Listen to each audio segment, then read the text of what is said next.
Good morning. Today I am going to be talking to you about one of our most important power standards for actually the entire school year, and that is something that we call in English 9 ICED, I-C-E-D, quotes.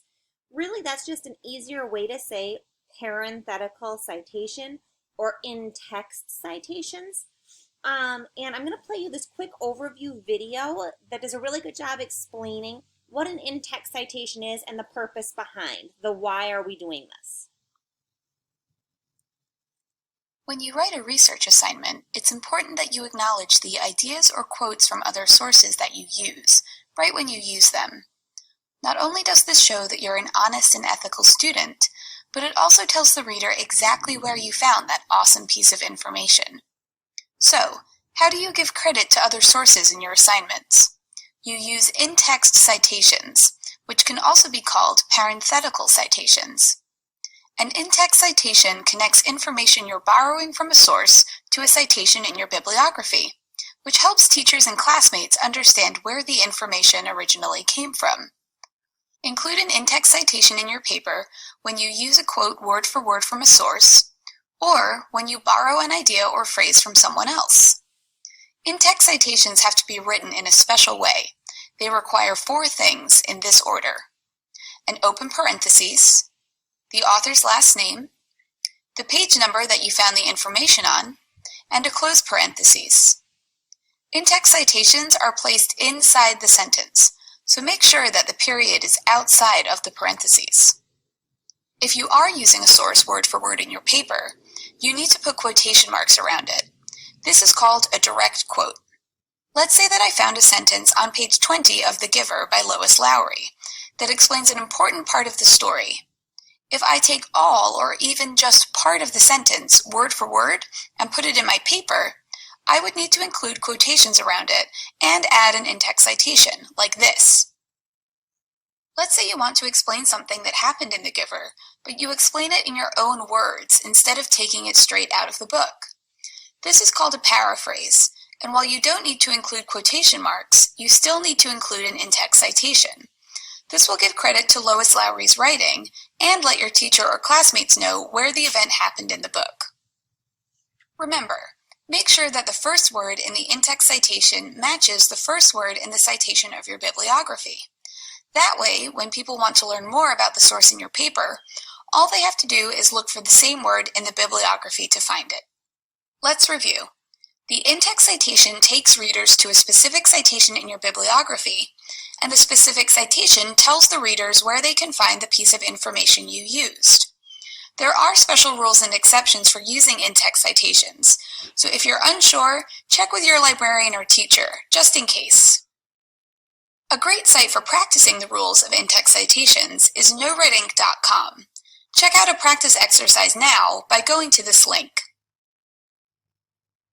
All right, so that's an overview and a really good idea as to why we are using ICE quotes. It's so that we can use other people's ideas to support our opinions, but we need to do that in a very specific way. And so I'm going to go over how the format will look for your ICED quotes or your parenthetical citations in our class. So ICED is just a strategy to help you expand on your ideas and to make sure that all of the direct quotes and textual evidence are fully explained, as well as connected to either your topic sentence or your claim. And so you're going to be practicing these as we progress throughout the year. ICED is an acronym. It stands for Introduce, Cite, Explain, and Defend. And so introduce just means that you are going to be putting the direct quote and textual evidence in context and introduce who's saying it. So sometimes in your direct quote, it depends on the quote you choose. For example, in The Absolutely True Diary of a Part-Time Indian, if you choose a quote to support your topic, sentence, or claim that's something our narrator is saying, you'll explain that to the reader by saying Junior says or Junior explains. However, if it's a different character from the book saying it, perhaps it's dialogue, you would introduce it by way of that character. So maybe it's Mr. P saying it, or Rowdy saying it, or Penelope saying it. It just depends on the quote you pick to support your claim. You also need to put that direct quote in context, which means you're telling the reader a little bit about what's going on in the plot of the story leading up to the point where you're embedding your quote, which I will show you in a moment with an example. The C in ICED stands for cite. This is the direct quote or textual evidence that relates to what you're trying to prove. So this is the direct quote in quotation marks, word for word from Sherman Alexie's book in this case. This evidence reflects and is relevant to whatever you're trying to argue, so the claim of your response. And it also includes a correctly formatted MLA parenthetical citation. MLA just stands for Modern Language Association. It's what we're going to use, the rules that we're going to use to cite things in English class. So that means, and the video touched on this, they said in the parentheses it should be the author's last name and page number. Now those rules change slightly depending on the kind of text you're citing and also how many sources you're citing in a paper or a paragraph. For our purposes right now, we're just going to be using Sherman Alexie's text. And because we're all going to be introducing that it's Sherman Alexie's book at the beginning of our response, we do not need to put his last name in our parentheses.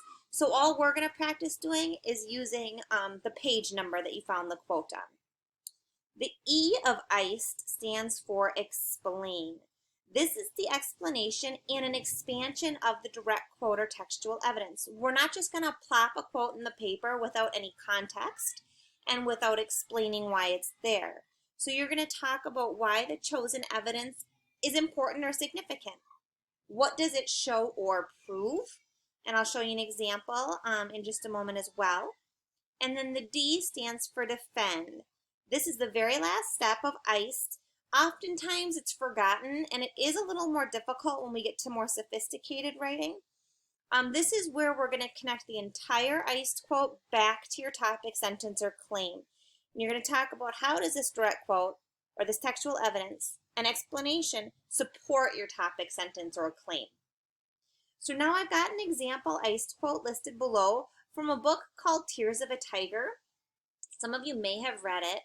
The prompt that this person's writing about is what is one theme in the novel and support with textual evidence.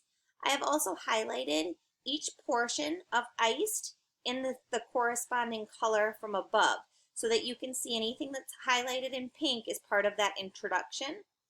So I'm going to read this to you and talk you through this example. One theme in the novel Tears of a Tiger by Sharon Draper is that the consequence of one's individual actions can affect many others negatively and are often long-lasting. So this is where I start to embed my quote. And notice I don't just plop the quote in here to support that theme. I actually introduce by putting in context for the reader what's going on in the plot so that they understand, especially if they haven't read the text. And then I also include the character who's saying the actual quote. So I introduced by saying Andy's choice to commit suicide was the easy way out for him, but it had lasting effects on his family. This can be seen after Andy's death when Monty writes a goodbye letter to his big brother. The letter begins with Monty discussing missing his brother and not having anyone to teach him things like how to dribble and shoot a basketball. But then Monty says, so there's that piece of the I where I tell you what character's saying it. Then I have the comma that sets off the direct quote. It's in quotation marks. So Monty says, I wish you were here. I wish everything was like it used to be. Daddy says I gotta be brave and strong. I guess I can do that, but at night I get real scared and sometimes I have bad dreams. Then I have the end of the quote with quotation marks, the parenthesis with the page number that I found that quote on, page 180, end parenthesis, and the periods on the outside of the parenthesis because it's like the quote is within a sentence. So that is the C portion of ICED where I have the direct quote and it's cited. Then I move on to the E, the explanation. So I go on to say Andy's action and decision to commit suicide are affecting Monty negatively. After Andy's death, Monty is without a big brother. Not only is he dealing with death, but he is dealing with death from suicide. He is a young boy and he doesn't know how to process such a serious life event. So there I explained why this quote is so important and significant, and that it proves that a theme in the text could potentially be the consequences of one's individual actions can affect others negatively and can be long lasting. And then the last step of icing a quote is the D, which stands for defend, linking back up to whatever you're trying to prove. So I included the D and said this supports the theme because the long-lasting consequences of a suicide leave Monty grieving along with the rest of his family, likely for years to come. So now you all have an example iced quote or iced paragraph, some people call it, with all of the relevant information that's required. And you're going to be practicing this next using Mr. P from our novel. So we met Mr. P, one of Junior's teachers on the reservation, and you're going to practice not only icing a quote, but also thinking about characterization, since that's the end game here, is you writing a characterization essay on either Junior or Rowdy. So we're going to practice using Mr. P. So there's a document and an assignment created in Schoology, and it's a templated writing to start out. So this is a formative assessment. I just want to see how you're doing as far as thinking through this process of ICED now that I've introduced it to you. So the writing prompt is up at the top. What is one of Mr. P's character traits? Support with one piece of evidence from the text, one iced quote. So the first thing you need to do is decide on a character trait that you would use to describe Mr. P. And then I've templated out the entire writing process for you. So the way that you would start this, because I know a lot of students struggle with starting their writing, so I wanted to give you kind of a sentence starter to start this entire response. So you're going to want to introduce the novel and the author. So I said, in the novel, The Absolutely True Diary of a Part-Time Indian by Sherman Alexie, Mr. P is blank. And this blank right here is where you are going to fill in the character trait that you have chosen to describe Mr. P. Then you go on to say, for example, in the novel, and on these lines, this is where you're going to introduce your quote. So you're going to go to the book and you're going to say, okay, Mr. P, I have decided is this way, and I need to find a piece of textual evidence that shows Mr. P is intelligent or compassionate or brave, whatever character trait you said. Once you have that quote, you can start introducing it by saying, for example, in the novel, Mr. P doesn't let Junior just go off after the suspension. He goes and tries to speak with Junior. And in speaking with Junior, he says, quote, right? So the I is you have put it in context, let us know what's going on in the book up to that point, and you've also let us know who's saying the quote. Now the next part of ICED is where you have the actual citation. So on these 4 lines is where you're going to type in the direct quote, and I'm looking for formatting so that you have the quote in quotation marks, that you have the parentheses with the page number, and you have cited your evidence correctly. I've also given you a little note here. Don't forget to cite using the page number and an example of what that will look like. Then you travel into the E portion of the ICED quote, where you're explaining why that's important or significant. And in here, you're going to, for this prompt, talk about why that proves Mr. P is whatever character trait you're arguing. And then the very last step in ICED is to defend. And right underneath this purple piece, you're just going to tie back to your topic, sentence, and claim. So you would say something like, therefore, Mr. P is a caring, compassionate, brave, whatever your character trait is, character. And that is the end of your ICED quote.